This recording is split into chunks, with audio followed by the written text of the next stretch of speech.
Most women have been taught to speak to a man's mind, to appeal to logic, to be agreeable, to ask for what they want, as if love were a negotiation.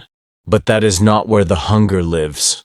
The true hunger, the kind that pulls at a man, from somewhere far beneath the surface, from a place even he cannot name, does not awaken through words. It awakens in the silence of presence, in the mystery of a woman who has touched her own soul and no longer needs him to touch it for her. There is something ancient inside a man, buried beneath years of armor and self-denial, a longing not for the woman who explains herself, but for the woman who feels like a secret he'll never quite solve. She doesn't chase him with words or declarations. She doesn't try to prove her worth. Instead, she evokes something sacred by simply being what most have forgotten how to be, present, embodied, radiant in her own becoming. Imagine this. You're in a room, and he's there, but you do not speak. You don't try to win him. You don't try to make him see you. Instead, you see yourself, with every breath, every glance, every still movement of your body that holds the softness of the moon and the danger of fire. Your silence is not passive. It is powerful. You are not empty. You are full of your own mystery. That is what unsettles him. That is what stirs him. Because he has never learned how to sit in the presence of a woman who does not ask to be understood. When a woman no longer seeks approval, when she no longer wraps herself in anxiety and performance, she becomes an archetype. Not the obedient lover, not the wounded girl hoping to be chosen. She becomes the initiator, the one who, without a single word, invites him to rise. And in her silence, he senses the call to awaken something he has buried under years of emotional numbness. The masculine, in its highest form, longs for that invitation, but most never receive it. Because most women have been trained to pursue instead of provoke. To provoke a man's longing is not to manipulate him. It is to awaken him. But you cannot awaken someone else unless you've dared to awaken yourself first. And so the true beginning is not in learning how to behave around him. It is in dissolving the illusion that your value comes from being wanted. The ego will resist this. The ego will scream. Because the girl within you was taught that love must be earned through effort. But what if love, the kind that leaves a man breathless, humbled, transformed, does not respond to effort, but to energy?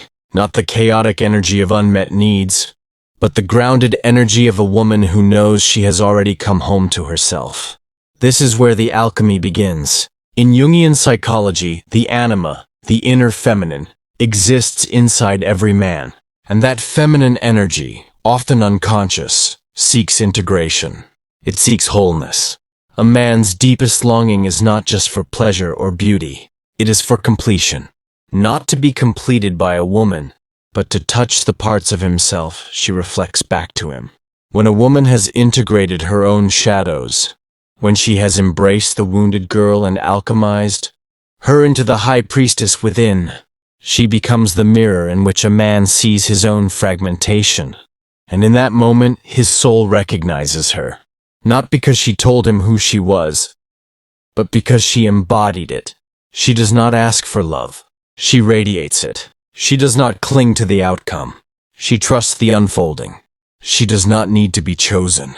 She chooses herself again and again in every breath. And that is what undoes him. That is what pierces through the fog of his distractions, his ambitions, his carefully guarded detachment. Not a text, not a compliment, not a cleverly timed smile, but the simple, haunting beauty of a woman who walks in full ownership of her essence. She is a paradox, soft yet unshakable, inviting yet elusive. She does not offer her soul, she offers a glimpse of it. And that glimpse ignites something that cannot be explained. Because when a woman meets the world with stillness, with deep inner knowing, with a gaze that says, "I see you, but I do not need you," she becomes the most magnetic force on earth. And the man, even if he doesn't understand why, will find himself drawn, undone, awakened. He may try to resist her at first, He may retreat into silence, confusion, even defensiveness, not because she has done anything, but because something within him has been stirred that he cannot quite name. A primal echo from a time before language, before shame, before conditioning taught him to repress. The very part of himself she now calls forth. And that is the paradox. Her silence speaks to the deepest part of him, the part he didn't even know was still listening. This is not flirtation. This is invocation. The woman who awakens a man's longing does not seek his attention. She holds her own. She has tasted the solitude of her soul and found it nourishing. She has sat in the stillness of her own darkness and emerged luminous. Her presence carries the weight of someone who has faced herself, not once, but over and over again. The man senses this, not with his logic but with his body, with the animal in him that remembers what the mind forgets. That true feminine power does not chase, it calls, and only those with ears tuned to the soul can hear it. This is the art of sacred polarity, not the games of seduction, not the shallow mimicry of confidence, but the authentic magnetism, born from individuation, the Jungian journey of becoming whole. A woman who is individuated does not offer a mask, she offers the truth. And it is this truth, unspoken but felt, that awakens the man's unconscious yearning to be more than what he has settled for. Not because she completes him, but because she challenges him to complete himself. And here lies the spiritual tension that births the longing. He cannot possess her. Not really. He cannot control her. She is sovereign. She belongs to no one, not even to him. And yet, in her gaze, in her stillness, in her quiet refusal to abandon herself for anyone, he sees what he has been searching for. A sense of home. Not in her, but in who he could become if he dared to rise and meet her there. But most never do. Most men, caught in the egoic patterns of avoidance, will reach for what's easy, what strokes their image, what fills the empty space for a night or a season. But the man whose soul is ready, truly ready, and will feel her presence, like a mirror turned inward. And in that moment, he will be confronted with a choice: numb himself and walk away, or stay and let the fire of transformation consume his carefully curated life. The woman says nothing. She doesn't beg. She doesn't follow. She waits, not for him, but for truth. And this waiting is not passive. It is potent. It is her sacred boundary, forged through trials he will never see. It is her knowing that love cannot be demanded. It must be recognized. And what is recognized from the soul cannot be unseen. Her silence is an invitation, not to take but to meet, not to impress but to reveal. The man who longs for her feels it not as desire, but as destiny. And he may not know how to reach her. That is the point. She is not waiting to be reached. She is becoming more of herself with every breath, every choice, every moment she refuses to shrink for someone else's comfort. Her femininity is not decorative. It is destructive. It dismantles illusions. It burns through pretense. It awakens the king in the man by showing him what he has not yet claimed in himself. But only if he is willing. Only if he is ready to let go of the boy who wants approval and become the man who wants truth. And she no longer gives herself away cheaply. She no longer explains her worth. She no longer tries to be chosen. She knows the cost of self-abandonment. She knows the ache of shrinking to fit into someone else's emptiness, and she has vowed never to do it again. So now her silence is sacred. Her presence is a portal, and the man who stands before her must decide, will he rise or will he retreat? She will not wait to find out. She will continue on her path.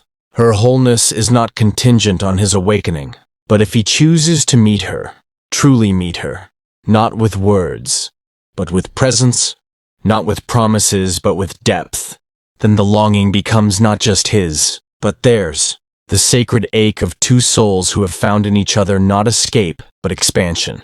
And still, she says nothing, because the most powerful thing a woman can say is who she is when she no longer tries to be anything else. There is a storm within every woman who has ever silenced her own needs to be loved, a wildfire of unspoken desires, unmet yearnings, unclaimed rage, and beneath it all, the embers of something more ancient than pain, power. Not the power that seeks to dominate or control, but the kind that simply is, unshakable, unapologetic, sacred.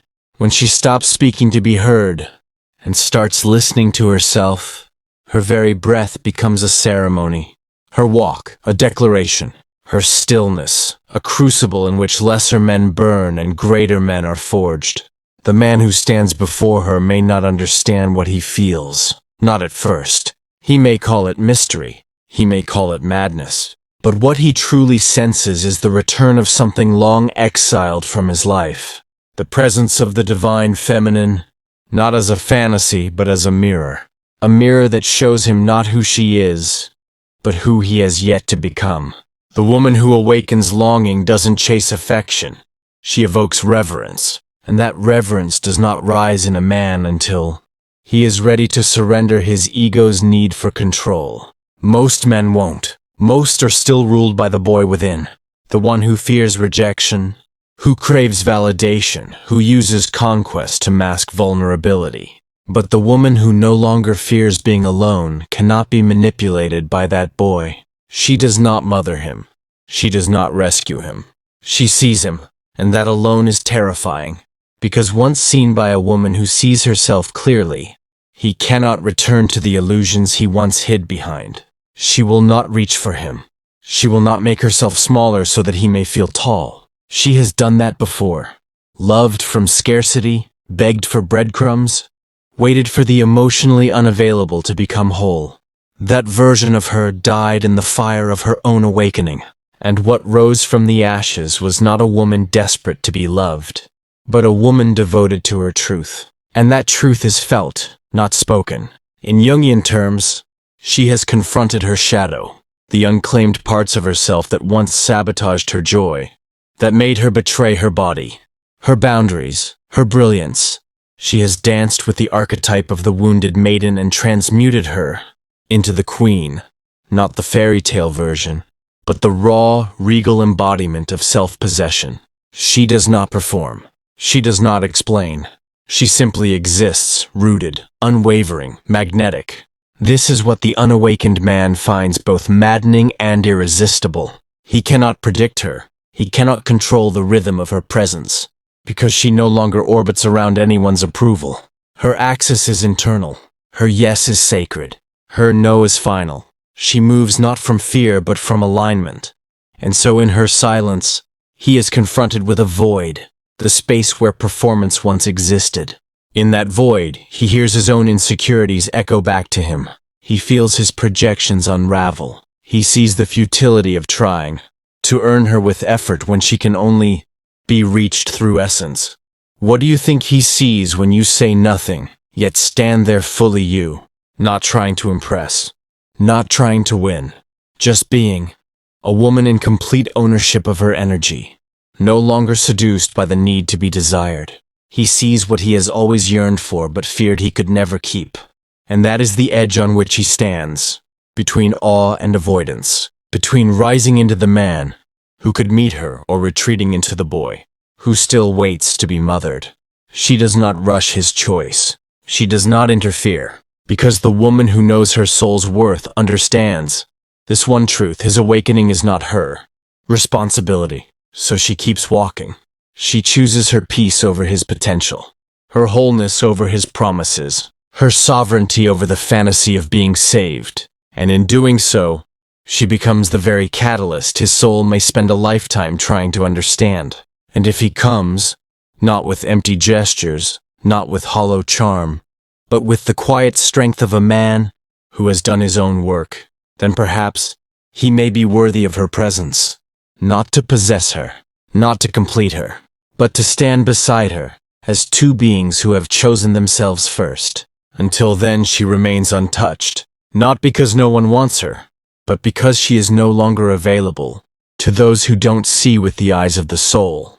There is an ache that lives in the heart of a man, deeper than desire, quieter than lust, more sacred than love as it is commonly understood. It is the ache to witness and be witnessed without shame, to stand before another and not be reduced to what he can provide, perform or pretend to be. But such a mirror is rare, and rarer still is the woman who knows how to hold it without trembling. She is not the fantasy. She is the revelation. and revelations cannot be chased, only received by those who are ready to be undone by truth. He may not say it, but he feels it. Her energy enters the room like a tide, and something within him rises to meet it, involuntarily. Her presence alters the atmosphere. She carries something that disrupts the emotional stagnancy he didn't know he was drowning in. She doesn't speak it, she embodies it.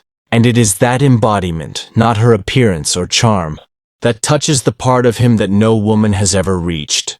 Because what she offers is not seduction. It is remembrance. A man's deepest longing is not for a woman who flatters his ego, but for the one who sees through it. He longs for the silence in which he can finally drop the act, where he doesn't have to impress, posture, or perform, because in her presence, only truth matters. And if he is not rooted in his own truth, her energy will either repulse him or transform him. There is no middle ground. To be in her presence is to be invited back into his own body, into the breath he's been holding, into the grief he's been ignoring, into the hunger he has tried to satisfy with ambition, conquest, or control. She does not fill that hunger. She reflects it. She does not heal his wounds. She holds a mirror to them.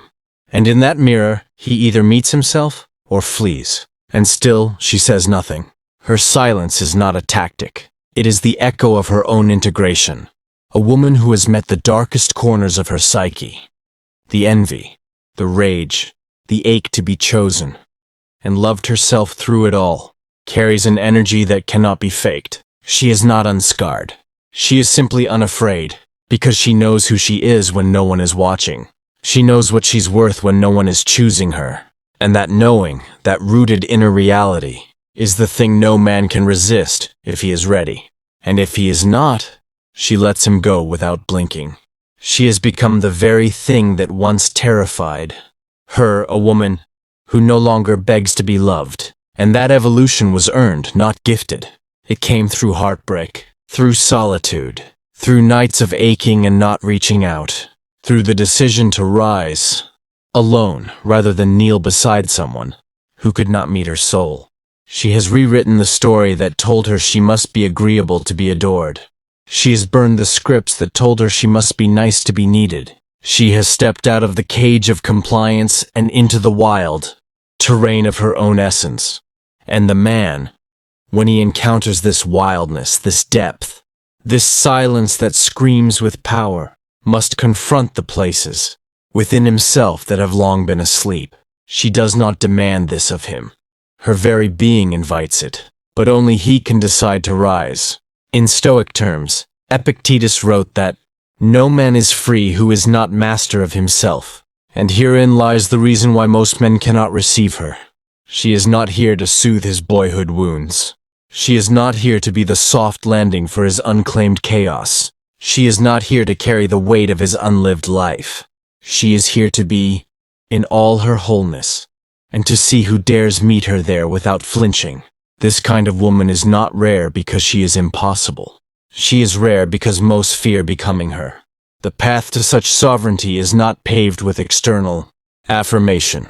It is built through inner death and rebirth, through shadow work, through the shedding of everything that once made her palatable and pleasing.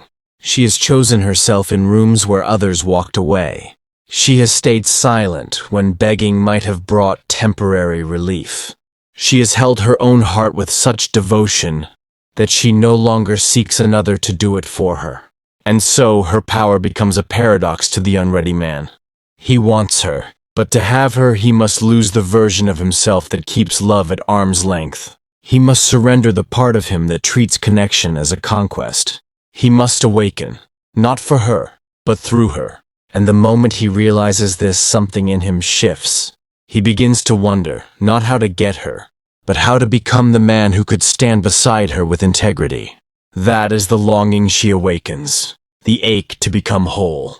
There is no path back once a man has glimpsed this kind of woman. Not truly. He may try to forget her. He may distract himself with the predictable comforts of shallow affection or chase, 1,000 lesser connections. But something in him will always return, not to her, but to what she revealed. For she did not just stir his desire, She awakened his destiny. And that is what makes her unforgettable. The woman who no longer speaks from need, who no longer performs to earn love, becomes a sacred riddle. She cannot be solved, only honored. She walks through the world with a kind of unbothered grace, not because life has spared her pain, but because she has found peace inside the pain. A peace that cannot be bought or begged into existence, only earned through radical self-honesty. In the eyes of such a woman, a man sees his own void, not as judgment, but as invitation.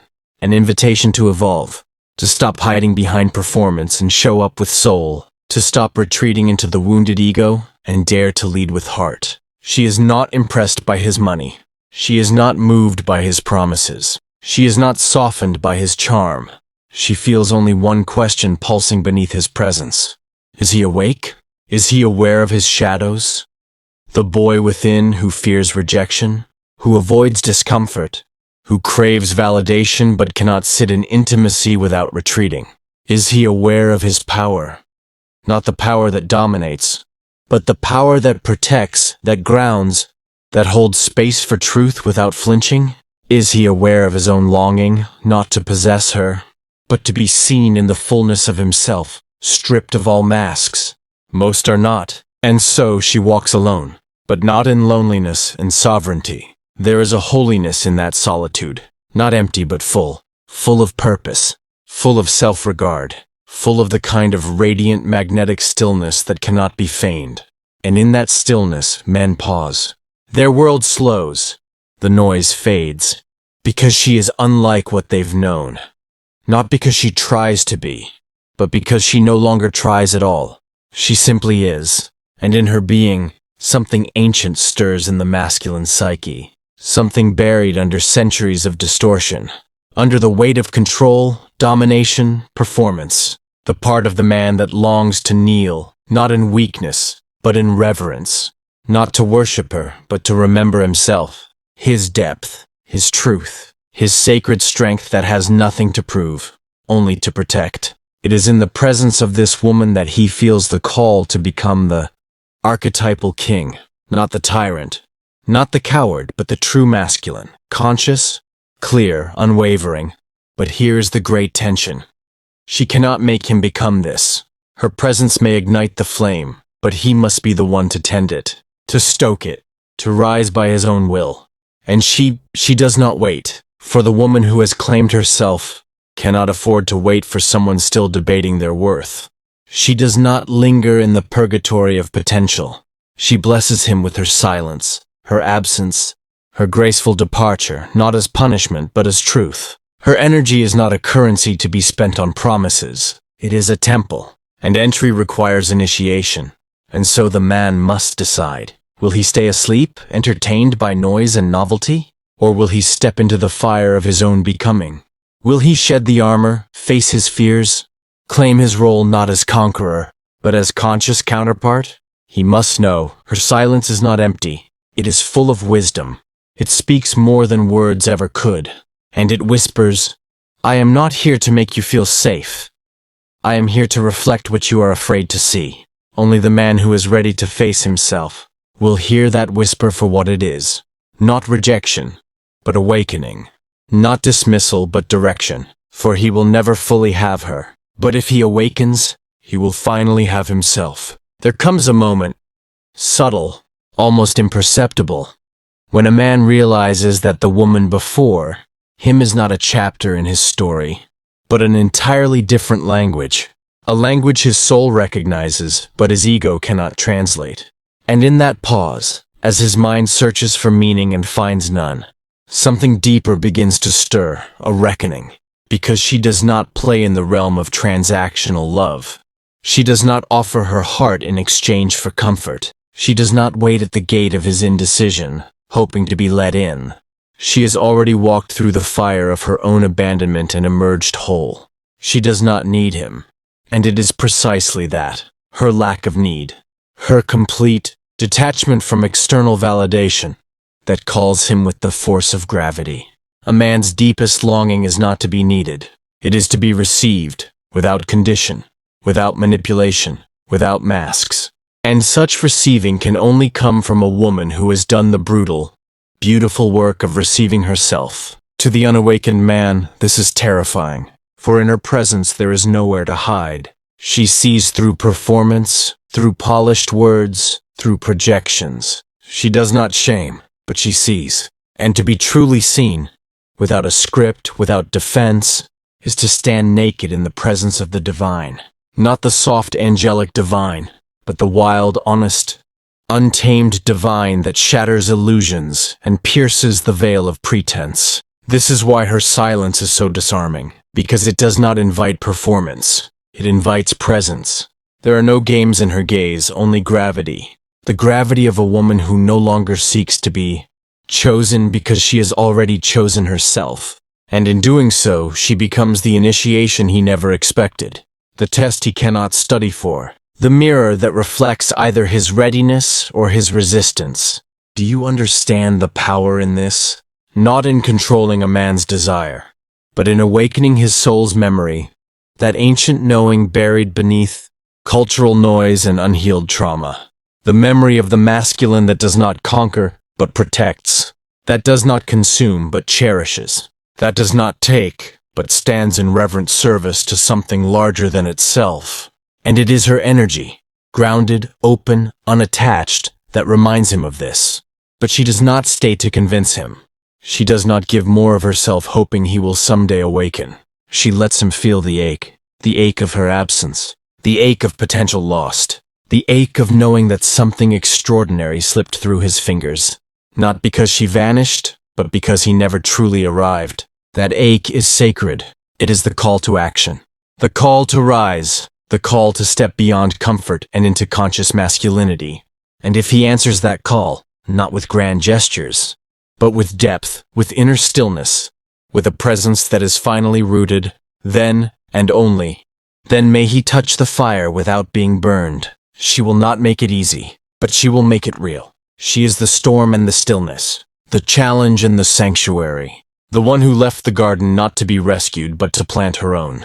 And now, if a man wishes to walk beside her, he must know how to tend soil, not just pick fruit. He must know how to sit in silence without reaching to fill it. He must know how to hold presence without shrinking, because the woman who no longer needs love as proof of her worth is not seeking a partner to complete her. She is seeking a partner who has completed himself, a man who has faced his own shadows, the parts that sabotage, the fears that hide behind bravado, the pain that calcifies into emotional detachment, and has chosen to feel anyway, to love anyway, to show up anyway.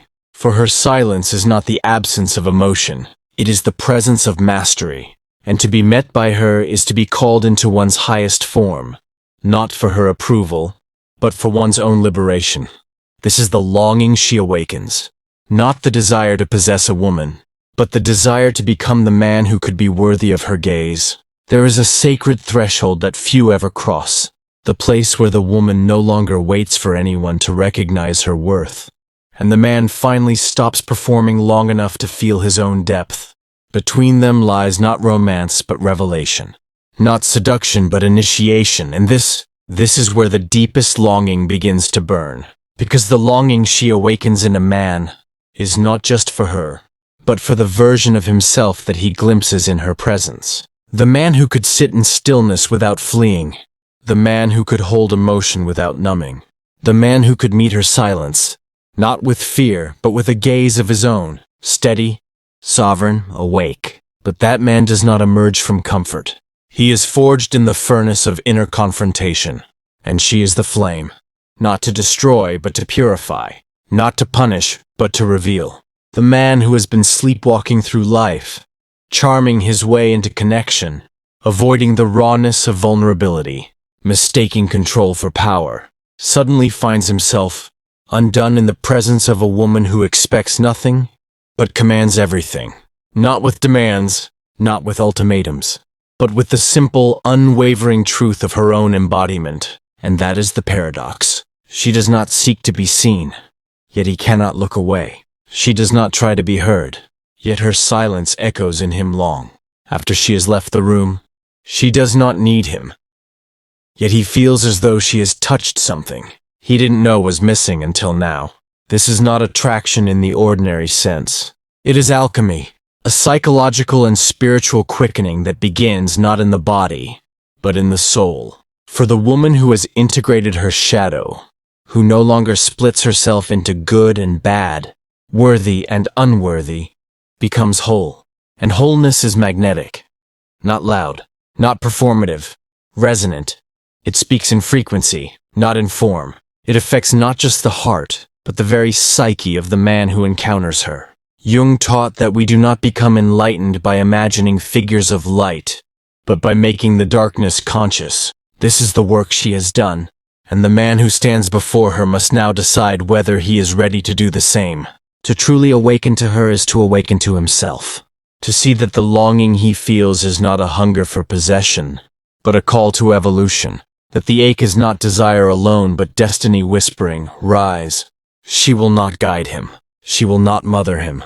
She will not coax him into his potential. That is not her task. That is his initiation. She simply stands as proof that such depth exists, that such feminine fire is real. And if he cannot meet it, not with perfection, but with presence, he will lose her, not to another man, but to herself. Because she will always choose herself over a connection that asks her to shrink, over a love that requires her to beg, over a partnership that demands she sacrifice her soul's expansion in exchange for security. This is not cruelty. This is clarity. The kind of clarity that only arrives once a woman has wept all her illusions away, has danced with her shame and her longing and her rage, and has found, beneath them all, the diamond core of her own divinity. And now she cannot be contained. She moves through the world untouched by the pull to please. She is both wild and wise, both mystery and mirror. She will not offer herself to the man who is not ready to hold her in his wholeness. But if he has done the work of confronting his own shadows, of reclaiming his own soul from the hands of conditioning, of honoring the feminine, not as an object but as an oracle, then the space between them becomes something more than chemistry. It becomes sacred, and from that sacredness, a different kind of connection emerges. Not transactional, not strategic, but transformational. A union where the woman remains rooted in her truth, and the man stands in his depth, where neither seeks to complete the other, but both walk beside each other as already whole beings, devoted not just to love but to truth. And still, she says nothing, because she no longer needs to be loud to be heard. Her soul speaks in frequency, and the man who is attuned, the one who has risen, will hear it with reverence. And if he does not, she smiles, and walks on, not from rejection, not from bitterness, but from the deepest kind of freedom, the kind that comes when a woman no longer fears who leaves or who stays, because she has already chosen herself. There is a silence that settles over a woman once she has tasted her own wholeness. It is not the silence of suppression or fear. It is the silence of arrival, the stillness of someone who no longer seeks, outside herself, what she has cultivated within. And it is this silence, full, alive, sovereign, that becomes the echo a man cannot escape. For the truth is, she is not here to be admired. She is here to be met. Not by eyes that look, but by a soul that sees. He may have been with many women. Women who spoke sweetly, who mirrored his wounds, who softened their truths to keep his affection. But this woman does not mirror his wounds. She reveals them. She does not soften her truth. She speaks through it, even when she says nothing at all. And in doing so, she does not just disrupt his comfort. She awakens his calling. Because this kind of woman, this kind of presence, exists as a threshold, a line between the life he has known and the man he is meant to become. And the longing she stirs within him is not for her body, or even her heart. It is for the freedom he sees in her. The freedom to be fully oneself, unapologetically, unshaken. The freedom she exudes in how she moves, how she chooses, how she lets go. A freedom he has spent his life seeking in achievements, in relationships, in distractions, only to find it emanating from a woman who asks for nothing, yet offers everything by being true to herself. That's the secret, isn't it? The man believes he longs for her, But what he truly longs for is the part of himself that feels worthy in her presence. She is not his destination. She is the mirror. A mirror that does not flatter or distort. A mirror that reflects only what is real. And in that reflection he must ask, can I stand in this? Can I meet this woman not with armor, but with openness? Not with control, but with courage? Not with performance, but with presence? If not, he will lose her, quietly, completely. For she no longer negotiates her value. She no longer waits for a man to see her light. She shines regardless. Her energy is not on the market. It is an offering. And only those who meet it with truth may enter. And so he feels the ache.